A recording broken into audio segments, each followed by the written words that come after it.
Hello everyone, এতদিন তোমরা যে অপেক্ষা করছিলে যে স্কুল সার্ভিস এক্সামের যে পরীক্ষাটা সেটা ডেট কবে হবে তো ফাইনালি 24 তারিখে স্কুল সার্ভিস কমিশনের ওয়েবসাইটে জানিয়ে দেওয়া হয়েছে তোমাদের যে এক্সাম ডেট সেটা 9-10 যারা 9-10 জন্য পরীক্ষা দিচ্ছ তাদের এক্সাম হবে 7 সেপ্টেম্বর দুপুর 12টা থেকে পরীক্ষা হবে এবং যারা 11-12 জন্য পরীক্ষা দিচ্ছ তাদের পরীক্ষার ডেট হচ্ছে 14 সেপ্টেম্বর 2025 এবং এটাও দুপুর 12টা থেকে শুরু হবে, 1.5 ঘন্টা মানে 1 ঘন্টা 30 মিনিট পর্যন্ত পরীক্ষাটা হবে।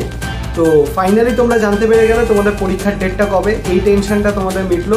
এবার তোমাদের সব থেকে ইম্পর্টেন্ট যে সময়টা, হাতে যে কটা দিন রয়েছে 1 মাস বা তার একটু বেশি সময়, এই সময়টাকে খুব ভালোভাবে কাজে লাগাতে হবে।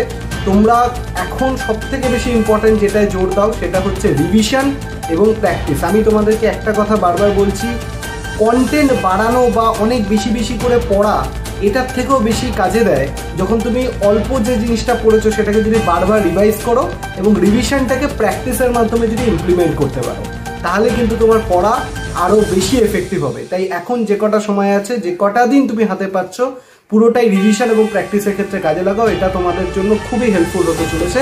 এবং জিওপিডিয়া লার্নিং ইনস্টিটিউশনে যারা স্কুল সার্ভিস এক্সামের জন্য যারা পরীক্ষা দিচ্ছ এসএলএসটির জন্য, তাদের জন্য সপ্তাহে 3টে করে ফুল মক টেস্ট আমি অ্যারেঞ্জ করছি।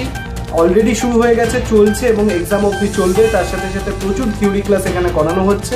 তাই তোমরা যদি এই জিওপিডিয়া লার্নিং ইনস্টিটিউশন চ্যানেলটার সাথে কানেক্টেড হও, তোমরা প্র্যাকটিসের সাথে সাথে পুরোনো টপিকগুলোকে রিভিশনও কিন্তু করার সুযোগ পাবে। তাই বেশি লেট করো না, তোমার এই জিওপিডিয়া লার্নিং ইনস্টিটিউশন চ্যানেলটাকে সাবস্ক্রাইব করে নাও এবং কানেক্টেড হয়ে যাও এবং প্রতি সপ্তাহে 3টে করে ফুল মক টেস্ট হচ্ছে, তোমরা প্র্যাকটিস করো।